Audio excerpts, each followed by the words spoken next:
Então, dando continuidade ao Rádio Talks, nosso coordenador, Dr. Luiz Ronan, eu sou R3 aqui de Radiologia, da HC da UFTM. Então, fiquei encarregado de falar sobre pancreatite aguda, de forma mais rápida, para a gente saber como avaliar. Então, a primeira coisa importante em relação à pancreatite aguda é saber da importância dos exames de imagem. Os exames de imagem eles servem tanto para auxiliar no diagnóstico, para avaliação da gravidade e para estimar as complicações e também orientar intervenções. Só relembrando que, em relação à pancreatite aguda, nos adultos o mais comum é a colelitíase, causado pela colelitíase, e também causado pelo consumo exacerbado de álcool. Nas crianças, as causas mais comuns são o trauma, uma das principais dela, infecções virais e doenças sistêmicas também. A tríade e o tripé mais importante para esse paciente entrar no serviço, geralmente ele é guiado por uma dor abdominal súbita típica, ou seja, uma dor epigástrica com irradiação enfática para o dorso, associado ou a níveis de amilase ou lipase acima de 3 vezes o valor de referência e achados de imagem. Lembrando que apenas 2 dos 3 já é um critério de especificidade grande para o diagnóstico de pancreatite aguda. Lembrando que essa aula ela pegou a classificação revisada de Atlanta de 2012, que separa em algumas formas mais simples, separa principalmente em 2 grandes grupos a pancreatite aguda. E quando a gente fala em pancreatite, para avaliação de imagem, é de suma importância para a gente ver a extensão e não subestimar a pancreatite aguda, que ela seja feita acima de 48, 72 horas após o início dos sintomas. Tomografia com protocolo contrastado, e em caso de mudança drástica do curso da doença, orienta-se repeti-la. Então, antes da gente falar de alguma alteração, eu vou demonstrar os achados normais. Aqui na ultrassonografia, a gente vê o pâncreas com ecogenicidade intermediária. Geralmente, ela é uma ecogenicidade acima da ecogenicidade da musculatura. Então, a gente consegue ver aqui o processo uncinado, a cabeça, o corpo e a cauda do pâncreas com ecogenicidade um pouquinho acima da ecogenicidade do músculo e com esse padrão heterogêneo, discreto, do próprio parênquima pancreático, na ultrassonografia. Na tomografia sem contraste, a gente vê com uma densidade de partes moles habitual, que no pós-contraste, principalmente na fase arterial tardia, já indo para a fase venosa, o pâncreas tende a ficar um pouquinho mais denso, um pouco mais realçado do que o fígado, por exemplo, mas a densidade é muito próxima do fígado. Então, demonstrado aqui, sem nenhum borramento da gordura peripancreática adjacente. Esse é o padrão normal que a gente vai ver na tomografia. E na ressonância, quais são os achados normais? Em T2, o parênquima pancreático, ele é um pouquinho, aqui é com saturação de gordura. O parênquima pancreático, ele tem um sinal mais baixo, né? Um sinal próximo ao do fígado, mas geralmente é um sinal um pouco mais baixo. E aqui, só para a gente ver a anatomia do ducto pancreático principal, indo posterior inferiormente, e vai se insinuar para a segunda porção do duodeno, nessa porção onde se encontra a papila, onde o colédoco também vai desembocar. Então, lembrando, um baixo sinal em T2, com saturação, com expressão de sinal de gordura. No T1, geralmente é um sinal aumentado, um pouco maior ou igual. Na verdade, a gente vai ver ele um pouco mais aumentado do que o fígado, de forma homogênea, principalmente porque o pâncreas, ele realça, a fase de maior realce dele é na arterial tardia, cerca de 50 segundos. Então, principalmente por causa desse acúmulo de proteínas das glândulas exócrinas, ele tem aqui no sem contraste, ele tem já um hipersinal habitual.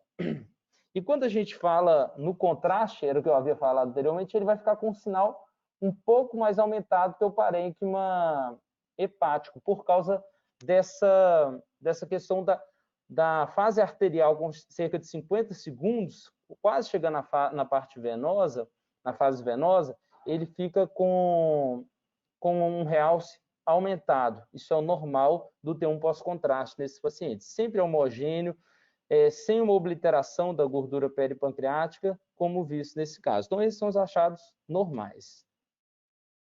Então, a grande distinção desses últimos trabalhos é falar que a pancreatite aguda ela divide em dois grandes braços. A pancreatite grave, que é a necrosante, e uma pancreatite não grave, né, assim, separando de forma didática, como a pancreatite intersticial edematosa. Ela representa cerca de 70% a 80% das pancreatites agudas.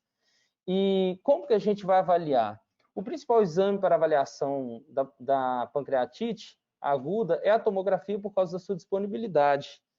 E quando a gente avalia pela tomografia, o que a gente acha? É um borramento da gordura peripancreática, como é um evento inflamatório que geralmente acomete o pâncreas vai ficar edemaciado, então na tomografia ele vai ficar um pouco mais hipodenso. Mas quando a gente tem o hipodenso dele, é um hipodenso que ainda realça pelo contraste. Então, o que a gente vê? A gente vê um aumento da glândula, lembrando que a cabeça, no plano axial, mede 3 centímetros, por volta de 3 centímetros, o corpo mede por volta de 2,5 centímetros, e a cauda cerca de 2 centímetros. A gente já vê que há uma alteração. Então, a cauda pancreática está com volume aumentado, discretamente hipodenso, com um borramento, uma obliteração da gordura peripancreática. Então, a gente vê aqui que temos uma pancreatite acometendo principalmente a cauda pancreática e a gordura peripancreática. Lembrando que, por muitas vezes, a gente só vai ter um borramento da gordura peripancreática, extrapancreática, sem, às vezes, a gente ver um comprometimento do parênquima pancreático. Isso acontece tanto na intersticial edematosa, quanto na necrosante também. A gente pode ter um acometimento extrapancreático. A questão também é o seguinte, na maioria das vezes, sempre vai haver um dano ao parênquima e um dano também, que é o mais comum, dano ao parênquima e ao tecido peripancreático. Então, na tomografia, é dessa forma que a gente vai visibilizar. O que eu vejo na ressonância? Então, lembrando, é um processo inflamatório onde vai haver um edema, uma reação inflamatória, e aqui, nesse caso, olha, um discreto hipersinal, que quando a gente, aqui no T1 pós-contraste, a gente vê que não existe uma falha de realce. Então, realça de forma não habitual, como no parênquima normal aqui, mas a gente percebe que ainda chegou um pouco de contraste nessa região. Então, essa região está discretamente com hipossinal, mas a gente vê que no T2 já existe um comprometimento. Então, aqui é uma pancreatite acometendo, uma pancreatite edematosa, comprometendo apenas a cauda pancreática. Lembrando que não houve falha do realce. Essa é a alteração mais básica que a gente vai ver na ressonância. Aqui, quando a gente vê uma forma mais difusa, toda a glândula está com discreto aumento, mas também com comprometimento da porção final do corpo, início e final da cauda pancreática. Ó, lembrando, no T2, o hipersinal, mostrando que existe um edema da glândula e um aumento volumétrico da glândula, mas que no pós-contraste não vemos nenhuma região com ausência de contraste. Então, isso aqui também fecha para nós a pancreatite intersticial edematosa. Quais são as complicações? Qual que é a complicação principal da pancreatite intersticial edematosa? São as coleções pancreáticas. E a gente separa essas coleções pancreáticas e peripancreáticas em coleções que foram formadas em menos de 4 semanas, ou seja, agudas, e coleções que foram formadas ou que estenderam o seu acometimento por mais de 4 semanas.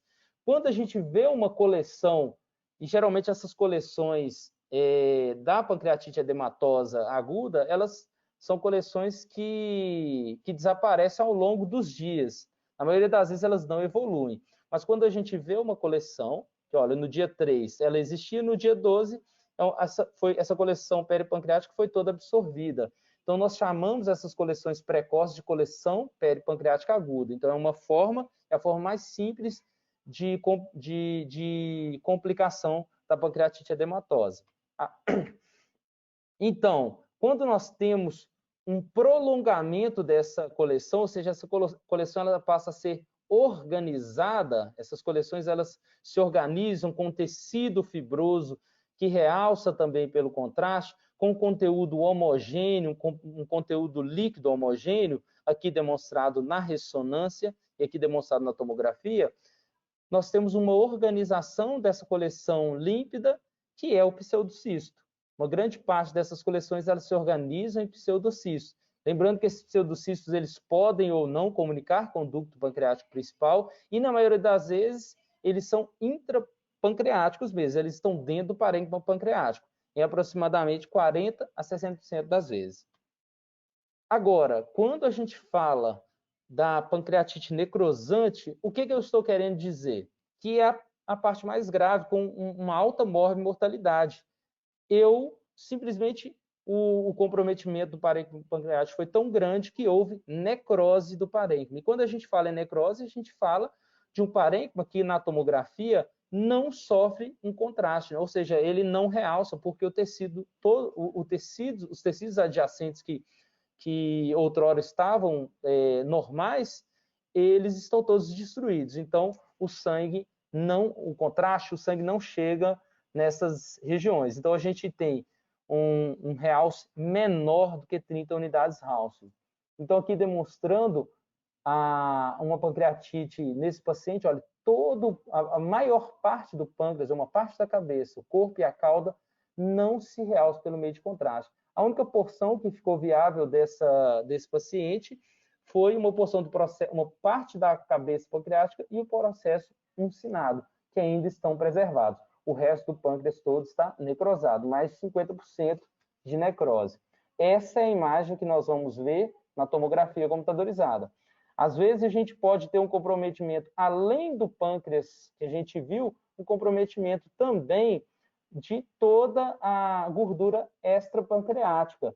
Então, o que acontece? Devido à anatomia do pâncreas, essas alterações inflamatórias podem percorrer o mesocólon transverso, como a gente vê aqui, ó, uma densificação do mesocólon transverso e aqui uma densificação da gordura pararenal anterior e aqui pegando já um pouco da perirenal também, nesses pacientes. Então, por isso que a gente vê sempre, quase uma grande porcentagem das vezes, um comprometimento também do rim, principalmente o rim esquerdo, por causa da proximidade anatômica. Então, na ressonância, como que eu vou ver na ressonância? Simplesmente, em T1, a gente vê uma área aqui que não realçou pós-contraste e uma área irregular, aqui em T2. Então, o que nós temos? Uma ausência de realce, de aspecto bem redondo, bem circunscrito, sem um borramento expressivo da gordura, a gente tem uma pancreatite necrosante focal. Quando esse processo é um pouco maior, como a gente nota aqui, ó, é um paciente que a gente vê a evolução dele. Feita a tomografia, a gente vê um borramento e uma coleção nos primeiros exames, uma coleção peripancreática, mas ainda o parênquima realçando de forma habitual, mas a gente fechou com pancreatite aguda. Na evolução, esse paciente realizou uma ressonância. Aqui em T1, a gente vê focos de hipersinal no interior do parênquima, que são focos de hemorragia nesses pacientes. Lembrando que nesses sangramentos subagudos, o sangue fica com hipersinal em T1.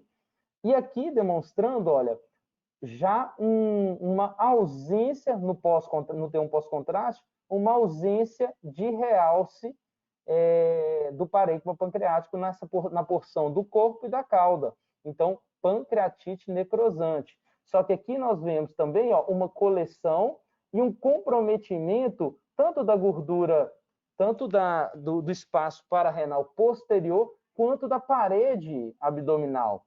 Então, a gente vê um prolongamento desse processo, uma exacerbação desse processo, indo também parar, dando sinal na parede abdominal, sinal de Gray-Turner, sinal clínico. Então, qual que é a complicação, as complicações principais da pancreatite necrosante? São as coleções pancreáticas também, mas a gente agora não está falando da pancreatite edematosa. As complicações da pancreatite necrosante também são divididas em agudos menores de 4 semanas ou acima de 4 semanas. E quando a gente fala numa necrose do parênquima pancreático, que você não consegue delimitar onde o pâncreas termina, onde ele começa, associado a essas coleções que estão adjacentes ao pâncreas, chamamos de coleção necrótica aguda. Com o passar do tempo, se essa coleção ela não se resolve, ela vai se encapsulando, antes de eu falar isso, aqui só demonstrando na ressonância, como que essa coleção necrótica aparece na ressonância. A gente vê que na tomografia é um conteúdo um pouco mais heterogêneo, e aqui na ressonância, a gente vê em T2, a gente tem uma coleção cheia de debris, que quando a gente vê no pós-contraste, não existe realce. Então, a gente está falando de uma coleção necrótica aguda. Então, se temos esse processo evoluindo ao passar do tempo, a gente vai ter uma reação do organismo encapsulando essa área de necrose. Então, quando encapsula essa área de necrose, as paredes tendem a ficar mais espessas, cheias de debris em seu interior. Numa grande parte das vezes, pela tomografia, nós não conseguimos distinguir entre, por exemplo, um pseudocisto ou uma necrose pancreática delimitada. Por vezes, nós temos que lançar mão de ressonância. Na ressonância, nós vamos ver paredes espessadas, com debris, e esses debris demonstrados aqui, eles não se realçam pelo contraste. Então, sabemos que um paciente ele evoluiu com uma pancreatite necrosante, com essa coleção, eles chamam ou de necrose pancreática delimitada ou organizada. E a principal complicação desses pacientes pode ser tanto com menor de 4 semanas ou maior de 4 semanas, tanto na edematose intersticial quanto na necrosante, nós podemos ter uma complicação dessas lesões com infecção concomitante. Isso agrava demais o curso clínico desses pacientes. Demonstrados aqui, essa coleção, a presença de gás, que são produzidas principalmente por bactérias anaeróbias. Então, assim, como take home, para a gente sempre poder acessar as principais indicações de realização de tomografia, as principais nomenclaturas, a pancreatite edematosa ou necrotizante, com as suas complicações que evoluem com menos de 4 semanas, simplesmente com a coleção peripancreática aguda, com mais de 4 semanas, elas tendem a se organizar, formando os pseudocistos. Na necrosante, nós temos uma coleção necrótica aguda, com menos de 4 semanas, e na organização dessa necrose, nós temos a formação de uma necrose organizada, pancreática organizada, que eles chamam também de wallet of necrosis. Então, assim, aqui o que a gente deixei também como um lembrete, como que é de forma da imagem esses processos. Aqui na coleção peripancreática aguda, na coleção necrótica aguda, na coleção necrótica organizada ou a formação de pseudocistos. Esse grau de severidade, o índice de gravidade por CT, ele não está sendo muito usado atualmente pelos clínicos, porque simplesmente o fato da descrição ela já abarca todos esses sentidos. Então, assim, não tem tido muito uso clínico nos últimos artigos. E eu deixei aqui um sistema de descrição e o que não deve faltar na descrição desses pacientes. E aqui foram as minhas referências.